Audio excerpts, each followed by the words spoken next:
यहाँ जहाँ लोग धर्म की राजनीति को स्वीकार करेंगे वहाँ भाजपा का प्रचंड बहुमत दिखेगा। और मुद्दों की राजनीति जहाँ जहाँ लोग स्वीकार करेंगे वहाँ कांग्रेस का प्रचंड बहुमत आपको दिखेगा। सबसे पहला कारण तो वहाँ पे सचिन पायलट साहब और गहलोत साहब की जो आपसी रंजिश थी उसका नुकसान पार्टी को भुगतना पड़ा। इस संगठन को समझ ही नहीं आया कि हमें पायलट के साथ चलना है या गहलोत साहब के साथ चलना है। तो आज संगठन जब विभाजित होता है तो नेचुरल सी बात है, घर में फूट डलती है तो उसका फायदा दुश्मन को मिलता है। ठीक है, हमने हार को स्वीकार करते हैं और समीक्षा की जाएगी कि किन वजहों से हार हुई है हमारी। आज सबसे बड़ा मुद्दा जो हार का है वो ये कि हम लोग सनातन धर्म के मामले में लोगों के माइंडसेट को चेंज नहीं कर पाए। आज हम चाहते हैं कि भारत एक सेकुलर देश है, उससे चले। हर आदमी ये चाहेगा। क्यों? क्योंकि भारत में क्या मुसलमान नहीं रहते? क्या उनका बलिदान नहीं है? क्या सिखों का बलिदान नहीं है? क्या इन संघियों का ही बलिदान सिर्फ रह गया? सुनिए, जिन्होंने आज तक कभी भी आजादी की लड़ाई में योगदान नहीं दिया, क्या उन्हीं का सिर्फ संविधान के अंदर योगदान है या उन्हीं का देश को आजाद कराने में योगदान है? तो ये समझना पड़ेगा लोगों को कि भारत एक सेकुलर देश है और कांग्रेस पार्टी सबको साथ लेके चलती है। और आज धर्म के मामले में ये लोगों को उलझा करके एक गलत मिथ लोगों के दिमाग में पैदा कर देते हैं कि कांग्रेस जो मुस्लिम पार्टी है और सनातन धर्म का विरोध करती है। और देखिए वहां पे भी वही था दिग्विजय साहब और दूसरा कमलनाथ जी। आज दोनों के बीच में वही क्लेश है कि किसका बेटा मुख्यमंत्री बनेगा, मेरा बनेगा, तेरा बनेगा, या तू बनेगा या मैं बनूंगा। तो आज ये जब क्लेश अगर उठते हैं पार्टी के अंदर तो ये पार्टी को पीछे लेके जाते हैं। राहुल गांधी जी की मेहनत को पानी फेर दिया गया आज। और सबसे बड़ी बात है कि अभी सर्दियां आएंगी तो रजाई में घुस के मूंगफली खाएंगे, गर्मियां आएंगी तो एसी में पड़े रहेंगे। इलेक्शन से 4 दिन पहले बड़े बड़े नेता निकल के आ जाएंगे। राहुल गांधी की तरह जमीन पे काम करने को तैयार नहीं है। आज राहुल गांधी जन नेता बन के गली गली घूम रहे हैं, पर आज ये सोचते हैं राहुल गांधी जी हमें जिता दें। तीनों राज्यों को जो कांग्रेस की हार हुई है किस चश्मे से देखते हैं? देखिए, सबसे पहली बात तो आप कह रहे बुरी तरह हार हुई है, ऐसा कुछ नहीं है। अगर आप वोट परसेंटेज देखो तो भाजपा को राजस्थान में 48% वोट मिले हैं और हमें 40% वोट मिले हैं, जो कि बहुत बुरी हार नहीं होती है। और आज छत्तीसगढ़ की अगर बात करो तो वहाँ 2 या 4% से ही हम लोग रह गए हैं। तो 8% के मामले में जो वोट बैंक के मामले में देखा जाए तो हमारा वोट बैंक भी काफी अच्छा रहा है। पर आज वही वाली बात है कि एक वोट से भी टीम हार जाती है, एक रन से भी मैच हार जाते हैं। तो वो हार तो हार ही होती है। पर अगर आप इसे बुरी हार कहो तो बुरी हार नहीं है। ठीक है, हमने हार को स्वीकार करते हैं और समीक्षा की जाएगी कि किन वजहों से हार हुई है हमारी। आज सबसे बड़ा मुद्दा जो हार का है वो यही है कि हम लोग सनातन धर्म के मामले में लोगों के माइंडसेट को चेंज नहीं कर पाए। आज हम चाहते हैं कि भारत एक सेकुलर देश है, उससे चले। और हमारी ये मंशा है, हर आदमी ये चाहेगा। क्यों? क्योंकि भारत में क्या मुसलमान नहीं रहते? क्या उनका बलिदान नहीं है? क्या सिखों का बलिदान नहीं है? क्या इन संघियों का ही बलिदान सिर्फ रह गया? जिन्होंने आज तक, मेरी बात सुनिए, जिन्होंने आज तक कभी भी आजादी की लड़ाई में योगदान नहीं दिया, क्या उन्हीं का सिर्फ संविधान के अंदर योगदान है या उन्हीं का देश को आजाद कराने में योगदान है? तो ये समझना पड़ेगा लोगों को कि भारत एक सेकुलर देश है और कांग्रेस पार्टी सबको साथ लेके चलती है। और आज धर्म के मामले में ये लोगों को उलझा करके एक गलत मिथ लोगों के दिमाग में पैदा कर देते हैं कि कांग्रेस जो मुस्लिम पार्टी है और सनातन धर्म का विरोध करती है। और बहुत सारे लोगों ने उसको एक्सेप्ट कर लिया है। सवाल जोड़ेंगे, क्या प्रधानमंत्री को कोसना कांग्रेस को भारी पड़ जा रहा है? क्योंकि हम हमेशा कहा जाता है कि जितना मुझे कोसोगे उतना आपको घाटा होगा। देखिए, बात कोसने की नहीं है, बात मुद्दों की होनी चाहिए। बात हम लोग मुद्दों की रखते हैं और मीडिया वाले उसे कोसने से जोड़ देते हैं। अगर हम मुद्दों की बात करते हैं तो हमारे द्वारा जो मुद्दे उठाए जाते हैं उन मुद्दों में जान होती है, वजन होता है। पर उन मुद्दों को उठा करके धर्म में जोड़ दो, उन मुद्दों को उठा करके प्रधानमंत्री के विरोध में जोड़ दो, उन मुद्दों को उठा करके ये दिखा दो कि तुम तो प्रधानमंत्री के खिलाफ बात कर रहे हो। अरे भैया, आज हम अपने देश के लिए बात कर रहे हैं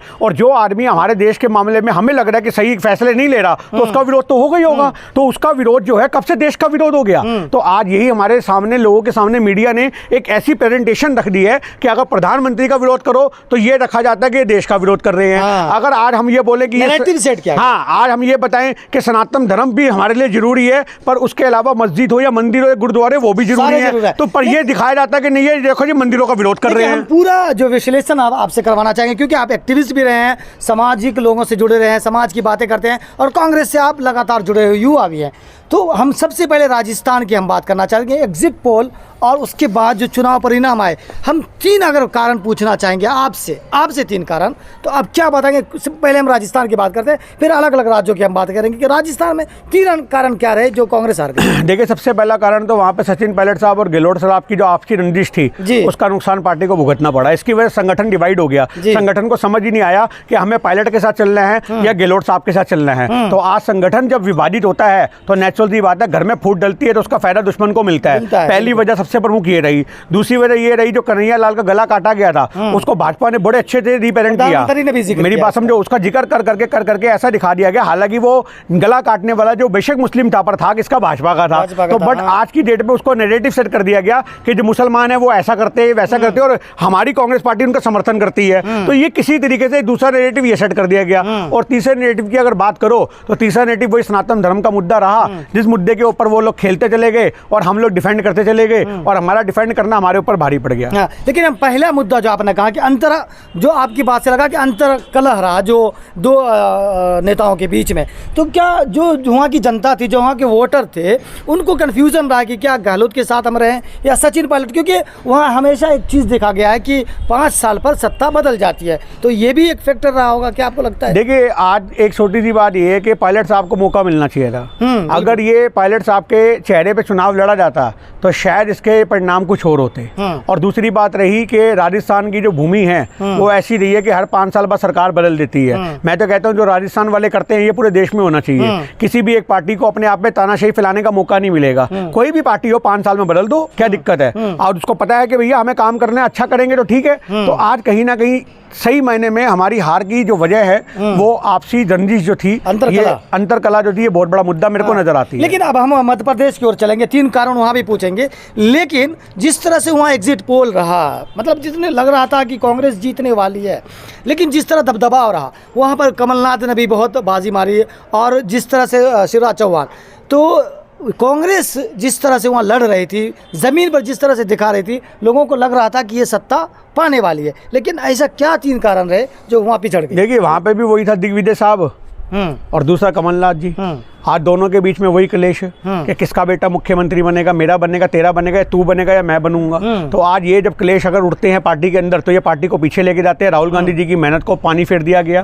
और आज की डेट में सबसे बड़ी बात ये होती है कि दूसरा कारण ये है कि मध्य प्रदेश में बहुत से ऐसे युवा लोग थे जिनको मौका मिलना चाहिए था, टिकट मिलना चाहिए था, पर उनको टिकट नहीं मिला। तो आज फिर वो लोग क्यों मेहनत करेंगे? आज पार्टी के लिए डंडे खाते हैं, आज पार्टी के लिए जमीन पर लड़ते हैं कार्यकर्ता, पर उन कार्यकर्ताओं की टिकट काट करके बड़े बड़े नेता अपने पक्ष में टिकटें ले आते हैं। तो नेचुरल सी बात है, कहीं ना कहीं संगठन कमजोर होता है। तो संगठन की सबसे बड़ी कमी हमें हर जगह देखने को मिली है आज। और सबसे बड़ी बात है कि अभी सर्दियां आएंगी तो रजाई में घुस के मूंगफली खाएंगे, गर्मियां आएंगी तो एसी में पड़े रहेंगे। इलेक्शन से 4 दिन पहले बड़े बड़े नेता निकल के आ जाएंगे। राहुल गांधी की तरह जमीन पे काम करने को तैयार नहीं है। आज राहुल गांधी जन नेता बन के गली गली घूम रहे हैं, पर आज ये सोचते हैं राहुल गांधी जी हमें जिता दें। लेकिन एक सवाल ये, राहुल गांधी का जब जिक्र किया, फिर छत्तीसगढ़ बच गया, उस पर भी हम चर्चा करेंगे कि आपने कहा कि राहुल गांधी जिस तरह से जमीन पर काम कर रहे हैं, भारत जोड़ो यात्रा की बात कर रहे हैं, लेकिन लोग ये भी कह रहे हैं कि राहुल गांधी को साउथ का हीरो बना दिया गया है। जो भी देखो कांग्रेस में साउथ का दबदबा होता जा रहा है, क्योंकि कहा जा रहा है कि जो हिंदी भाषी क्षेत्र है, दिल्ली का रास्ता हिंदी भाषी क्षेत्र से आगे गद्दी मिलती है। तो क्या राहुल गांधी या कांग्रेस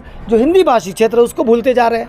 देखिए, साउथ का एक अलग ट्रेंड है। साउथ में लोगों को ये पता है कि हमारा नेता कौन होगा। बात राहुल गांधी की नहीं है। आप साउथ में अगर देखो तो दूसरे जो पार्टी वाले हैं, बेशक कांग्रेस और बीजेपी वाले, उन्होंने भी अच्छा काम किया है। तो आज की डेट में आप साउथ को यहाँ से मत तोलो। पढ़े लिखे समझदार लोग हैं, वो धर्म के नाम पे बढ़ते नहीं है। आप समझो इस बात को। साउथ के पढ़े लिखे लोग हैं। आज अगर उनकी एजुकेशन के मामले में देखोगे तो पूरे भारत में सबसे ज्यादा एजुकेशन वहीं के लोगों की है। तो आज कहीं ना कहीं उन लोगों को पता है कि भैया धर्म हमारी आस्था का मुद्दा है, वो चुनाव का मुद्दा नहीं है। पर आज आप हिंदी भाषी राज्यों की बात करो, यूपी की बात करो, बिहार की बात करो, यहाँ एजुकेशन से ऊपर ये शिक्षा को मानते हैं। मतलब उसको मानते, धार्मिक शिक्षा को मानते हैं। अरे धर्म हमारी निजी आस्था होती है, पर आज धर्म के नाम पे चुनाव जो है ये आपको यूपी, बिहार, राजस्थान इन जगहों में देखने को मिलता है, जबकि वहां पे ऐसा कुछ नहीं होता। और उसी का परिणाम है कि वहां मुद्दों की राजनीति होती है और यहाँ धर्म की राजनीति होती है। और मुद्दों की राजनीति जहां जहां लोग स्वीकार करेंगे वहां कांग्रेस का प्रचंड बहुमत आपको दिखेगा। जहां जहां लोग धर्म की राजनीति को स्वीकार करेंगे वहां भाजपा का प्रचंड बहुमत दिखेगा। सवाल उठता है कि इंडिया अलायंस की जब बात हुई कि सब एक साथ आएंगे,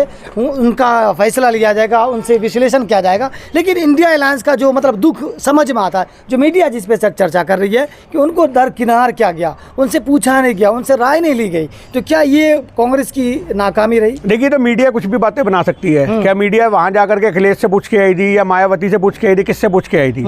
आज देखो, सबसे बड़ी बात ये होती है कि सोशल मीडिया पे अगर किसी ने कोई पोस्ट की है उसी से मीडिया अनुमान लगा लेती है कि ये बंदा ये कह रहा है या ये बंदा वो कह रहा है। तो आज की डेट में मैं आपको बताऊं, अलायंस कमजोर नहीं है, मीडिया वाले उसे कमजोर करने में लगे हुए हैं। किसी भी तरीके से अलायंस टूट जाए, अलायंस के बीच में फूट पड़ जाए, तो आज 6 तारीख को मीटिंग है और अलायंस जो है बड़ी मजबूती से आज चुनाव लड़ेगा और 2024 के अंदर भाजपा को एकदम करारी हार का सामना करवाएगा। छत्तीसगढ़ का 2 कारण बता दीजिए।